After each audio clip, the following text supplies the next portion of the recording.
years of on and off talks, a landmark deal on Iran's nuclear program has finally been agreed with major world powers. The Iranian president, Hassan Rouhani, says it shows that constructive engagement works. The Israeli Prime Minister, Benjamin Netanyahu, has called it a mistake of historic proportions. A vote on relaxing the Hunting Act in England and Wales has been postponed after the SNP said it would vote against the government's planned changes. MPs were due to have their say tomorrow. The Conservative MP, Sir Gerald Howarth, is very critical of the SNP. They're so unprincipled this morning, just voting tactically on a matter which has absolutely nothing to do with Scotland. It is wholly English and Welsh, and of course, ironically, would bring the law into line with the law applicable in Scotland. The Chief Inspector of Prisons says jails in England and Wales are in their worst state for 10 years, with increasing levels of murders and other violence. In his annual report, Nick Hardwick says safety has deteriorated and staff cuts and overcrowding are having a serious impact. Here's our Home Affairs correspondent Danny Shaw. He says attempts to rehabilitate inmates has yet to even start. He talks about rising levels of violence, serious assaults on prisoners and prison staff being at record levels, and a lot of the changes the government has tried to introduce have been undermined, he said, fatally undermined by staff shortages and overcrowding. I'm just going to break into the news here because President Obama has just started speaking about that historic agreement with Iran over its nuclear program. Let's hear what he's saying.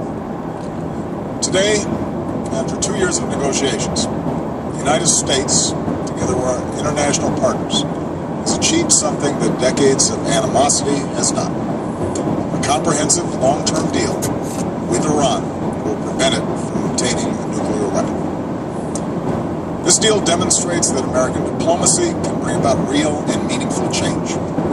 Change that makes our country and the world safer and more secure.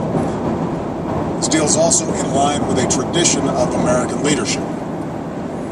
It's now more than 50 years since President Kennedy stood before the American people and said, "Let us never negotiate out of fear, but let us never fear to negotiate."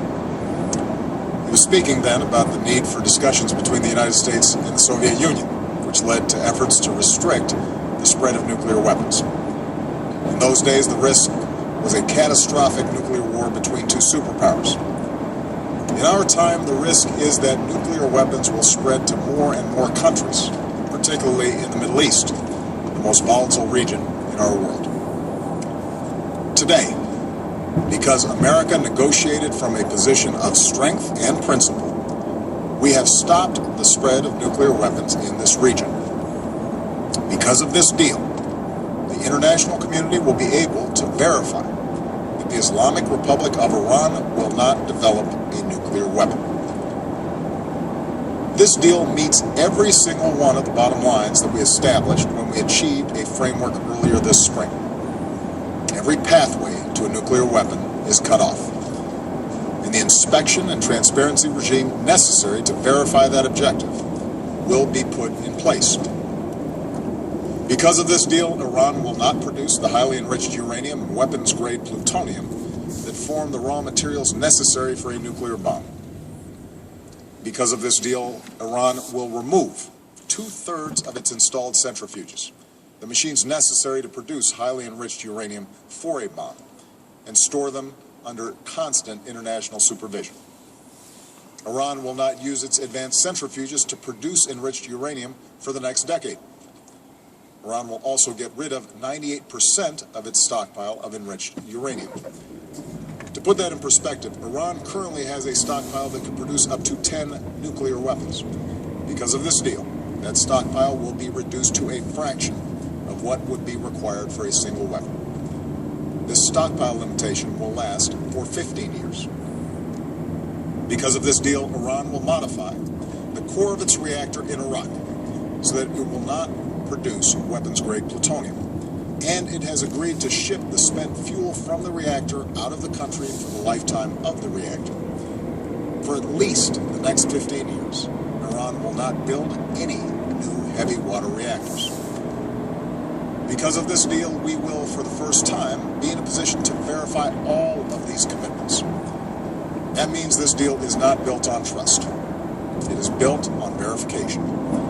Inspectors will have 24/7 access to Iran's key nuclear facilities.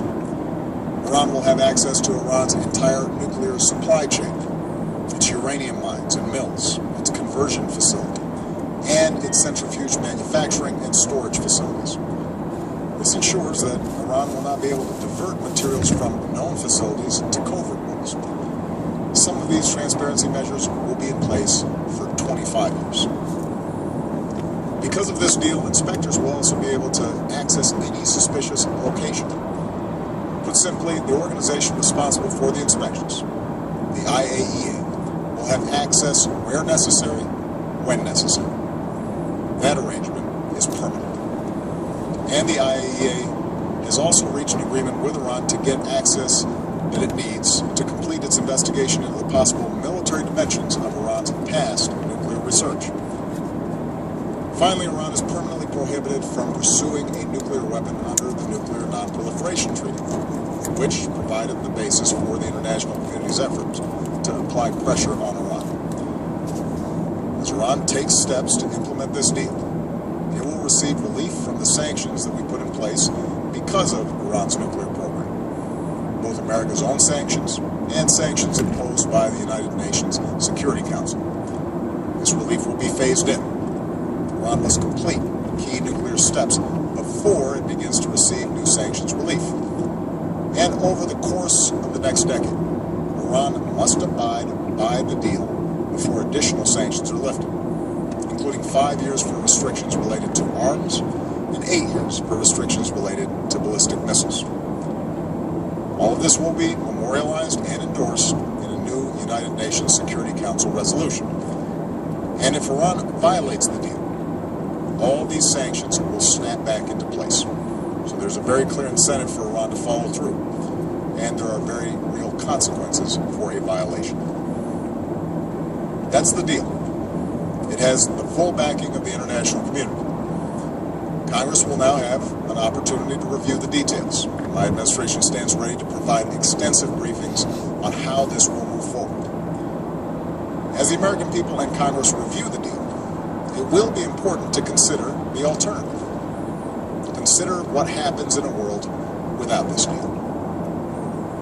Without this deal, there is no scenario where the world joins us in sanctioning Iran until it completely dismantles its nuclear program. Nothing we know about the Iranian government suggests that it would simply capitulate under that kind of pressure, and the world would not support an effort to permanently sanction Iran into submission. We put sanctions in place to get a diplomatic resolution, and that is what we have done. Without this deal, there would be no agreed-upon limitations for the Iranian nuclear program. Iran could produce, operate, and test more and more centrifuges. Before that lock of hair over the forehead, that toothbrush moustache. Was it Jimmy Wheeler? One thing was for sure, it wasn't Yehudi Menuhin.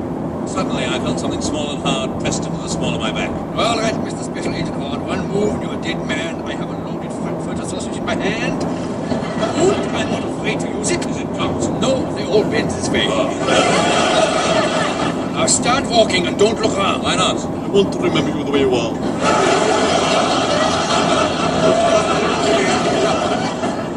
He pushed me through a door, but I was too old a hand to be taken this way. We grappled. Ooh! Ow! Ooh! I threw him a right cross, but he fainted, trying to sell me a dummy. What about dummy? No, thanks.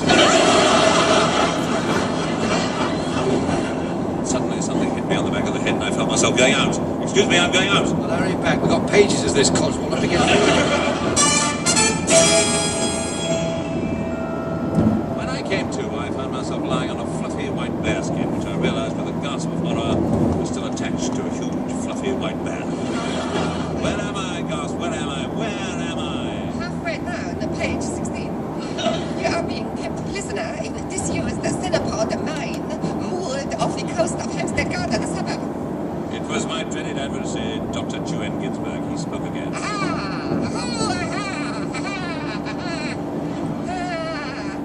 Yeah, I can't go on with this rubbish.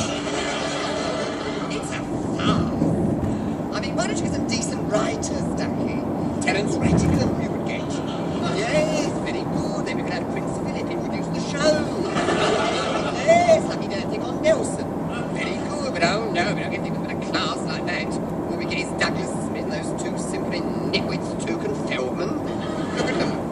They don't service me. I've told them I should be serviced. I want servicing, Ducky. Yes. I'm Lieutenant Rattigan and service me. He'd service me. Yes. He'd make me a star. I want to be a child star before it's too late. Before the youthful bloom has faded from these cheeks. I'm still a Jew. I'm a Jew. It's my peak earning years, these are. I'm a golden boy, I tell you. I'm golden, I am. I'm golden. Où sont les neiges d'antan? That's actual French. Oh! Oh! Oh! Are you finished? After that little lot, I shouldn't be at all surprised. Now, where are we? Yes, Mr. Hart. Yeah. You have found out too much, and so you must die. But before you die, a little entertainment, I think. I will summon my concubine, Lotus Blossom. She who is like a stalk of ripened grain that sways as if the soft zephyr blows through a field of corn. Years ago. It's been a bad harvest.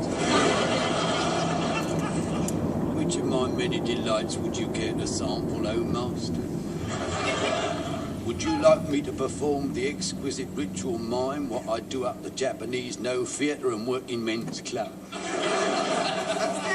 Observe, Mr. Hart. Lotus Blossom will express herself in language of signs. Every movement and gesture is of special significance. I will accompany her on the nose flute. A one, a two.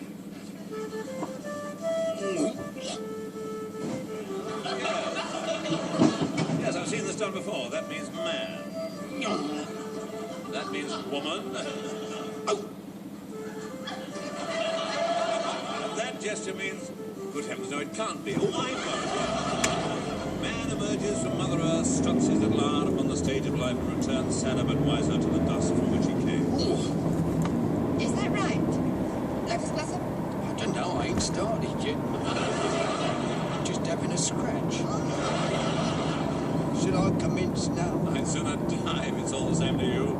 And what fiendish method have you devised for my death? Exquisite in complexity. You will be taken from here into a room which will contain 40 fat ladies on coach outing from Cleethorpes. Oh, how awful.